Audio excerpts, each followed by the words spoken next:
Hey everybody, hope you're all well, and welcome back. So today I want to be talking about Ottoman age-up options, so landmarks. Now, Ottomans is a civ in general that gives you a little bit more options than other civs. Obviously, I like to talk about the civs that give you more options, just because, I don't want to be, I could tell you guys like, oh, Roost is a civ and you kind of just want to go Golden Gate into High Trade House every single game. I could tell you why you want to do that, but I think the civs in general that are more interesting are the ones that have a little bit more variety in their HF options, and Ottomans is one of those. I think the most interesting one for Ottomans is the feudal age landmark options. In particular, they both are viable and they serve different purposes. Now, the trade network as Ottomans gives you 72 gold per minute, and it allows you essentially in the early game to not mine gold. And you're gonna see this playstyle from Paul where he goes second TC as Ottomans, brings his deal towards his second TC, and essentially mines 0 gold throughout the first 10 minutes, which is a very, very strong option, especially against aggressive knight civs. Um, that where you don't want to be having villages on gold, right? Especially if you want to be playing very, very condensed kind of format. With a second TC, right? You don't want to have villages now on gold trying to get upgrades. That this network allows you to get the upgrades and still get your second TC and other things in the game. So what this does, right, is number one, it gives you a landmark that has very strong gold generation. I mean, this is a very good landmark just in terms of resources per minute, and that's what you always want to be thinking about in terms of landmarks, in terms of everything in Age of Empires 4, is what resources per minute are you getting from that? And that makes this landmark good.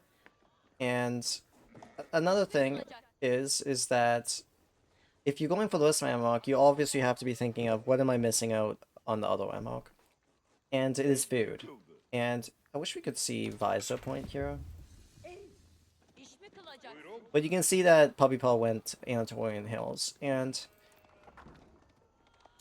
my not my issue, but my thing with going Anatolian Hills is that you kind of have to go Anatolian Hills if you go so this trade network thing, right? Because you really do need the food, especially if you're playing this very, very condensed defensive playstyle, particularly against Knight Civs, very aggressive Civs, which is a good playstyle, obviously, but it forces you to go Anatolian Hills. And okay, you get the 10 sheep, but you're obviously not getting any value from the increased villager mining speed. If you're not mining any gold. So that's one thing. Um, However, I do think this is a very strong style. Obviously, Puppy Paw is very good. I'm just kind of taking his game because I haven't played too many Ottoman games, and I saw this game and I was like, this is a good running experience, right? This kind of game style that he's playing, so. Alternatively, if you go to the food landmark, there's a few kind of play styles where that kind of leans to a better gameplay. Um, One of them being is Fast Castle. Obviously, if you're fast castling, you have to keep villagers on gold. Like, you can't fast castle with Trade Network and not mine any gold, because you just won't generate enough resources to get a quick enough castle age. So, if you can't save gold, then saving food is maybe even better, right? Because if you are playing a fast castle and you run out of food, then you're kind of just fucked. I mean, you can't get the deer that's in the middle of the map. Um, Saving that food could save your life.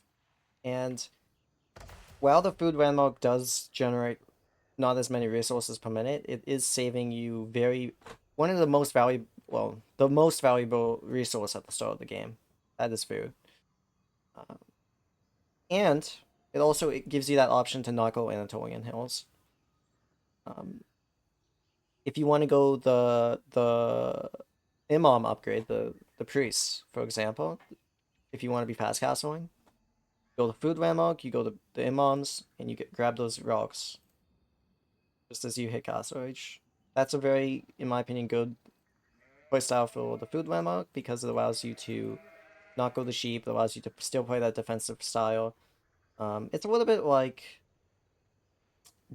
Albids in a way, going for that imams, which is kind of a fun playstyle and unique in my opinion. So yeah, so these ramlock options for Ottomans, both of them are very strong, and it's just kind of a different playstyle. Now we can skip to Castle Age in a little bit. It takes probably a little bit to get Castle Age here, but like you can see, he plays a very, very defensive playstyle, and doesn't really need to mine gold at all in this game. In fact, you can see he has 1,000 food per minute and 72 gold per minute, so he's not mining any gold throughout this entirety of the game. Getting wheelbarrow, you probably could be getting broad axe here.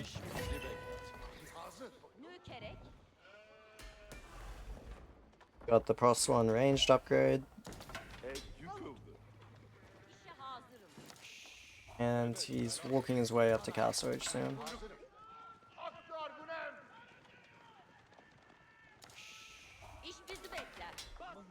And you get 10 sheep with Anatolian Hills. That's a lot of sheep. It really is. It saves you what, 2,000 food? That's a lot of food, guys. And the thing is I'll sometimes go the berry ramok as well as the sheep ramok. Sorry, the sheep visor, because the sheep visor is so strong. It's probably the best visor in my opinion.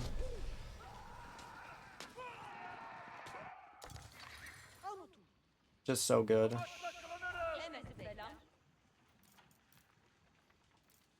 And yeah, you can see Paul still hasn't put any people on gold.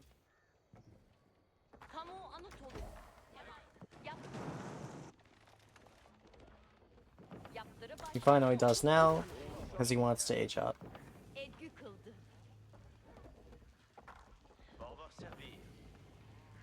So in general, again, obviously you can play either landmark for any style because they have so much versatility and they're both strong, right? But in general, I want to say the berry landmark is better for Castle Age and the trade network is better for Feudal Age. However, you can just copy Puppy Paw, especially against these Night Civs, and you can be going double TC and just have 0 people on gold and be getting your upgrades through that means. So this is a good way to kind of play against aggressive civs.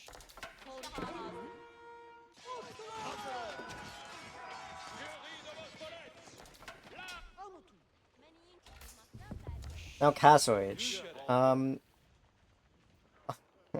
Honestly, I wish I had two sorts of videos where 2 different kind of builds were being shown, but I mean, it's a lot of games to find and a lot of... I mean, it's difficult to find every single game that's going to every single age, right? But in this particular game, I guess I could sort of ask the question on you guys. What landmark do you think is better in this situation?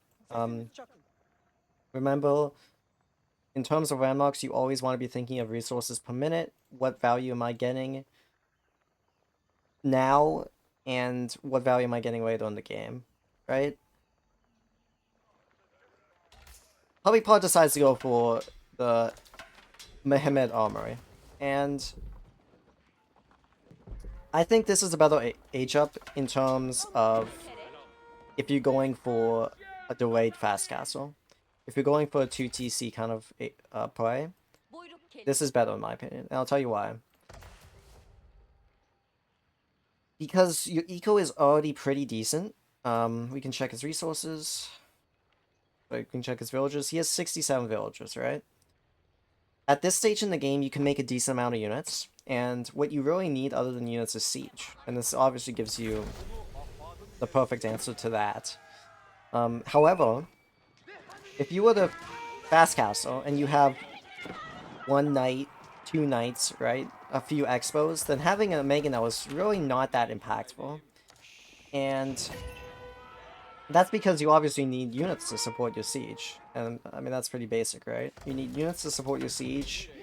And if you're going for a 2TC playstyle, those units are a lot easier to have. Another thing is, obviously, the pure resources per minute from the Imperial Armory is more than the other age up. The observatory, right? It's more than the observatory. The observatory is more of a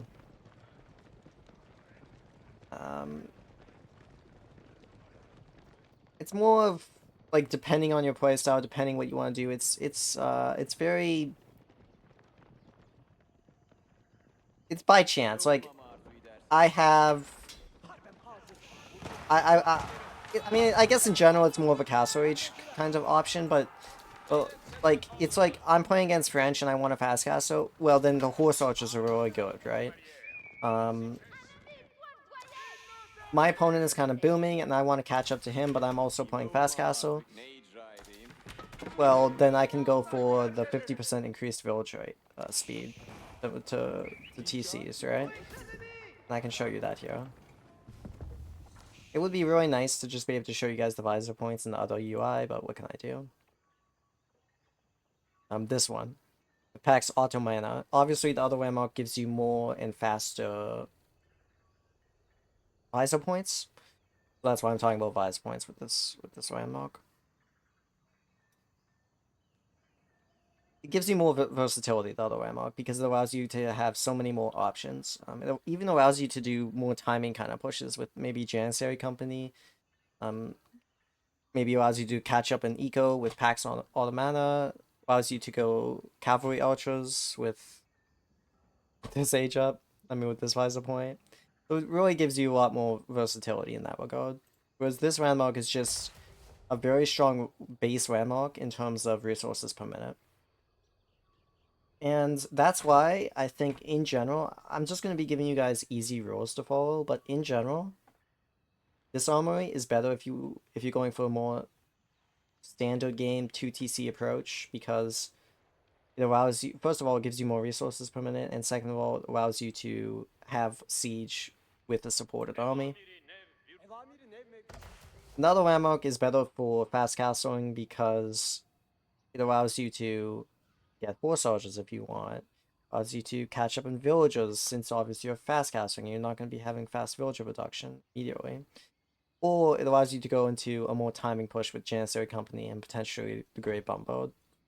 Another interesting thing to note is that the other landmark, the observatory, it's better if you're fast casting because earlier in the game, the visor points have a bigger impact, right?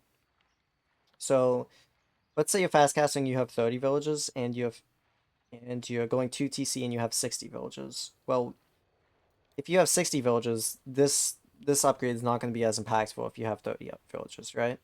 It's just not going to be as impactful. So the fact that you're fast casting allows the observatory to be stronger because these visor points are better early on in the game, right?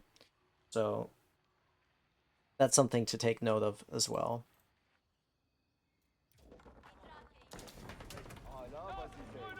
I don't think this game goes to Imperial Age, but we can talk about those as well.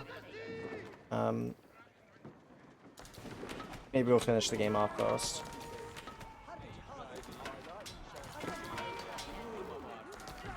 Yeah, these landmark videos, I like doing them, but they're a little difficult because I have to kind of explain all of the landmarks without actually having the landmarks in front of me. So what I might do is I might just go to the tab and show you guys that for a bit here. Oh no, not the observatory. Oh my god, the Imperial Palace. So yeah, it doubles council experience and increases the visor point. That's it. That's all it shows me.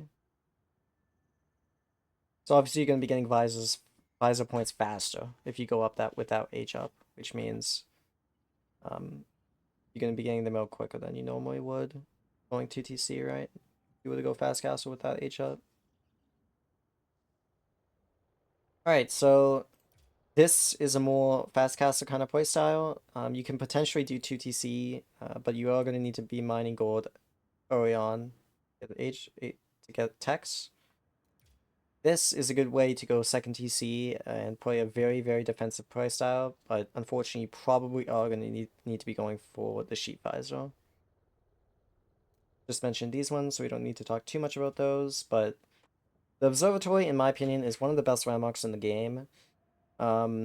This gets so much value out of the 3 units from the military school, from the Imperial Armory, if you decide to go that from the observatory. So, in my opinion, unfortunately, you probably almost always want to be going for the observatory as Ottomans, but there are rare cases where you do want to go Seagate Castle, and mostly, that's just going to be trade, right? Anytime you're trading, this landmark is very, very strong, especially in team games. If you do go trade in team games, this could arguably be a lot stronger of a landmark.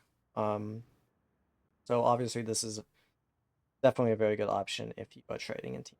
Well, so hope you guys enjoyed that video, and I will catch you on the next one.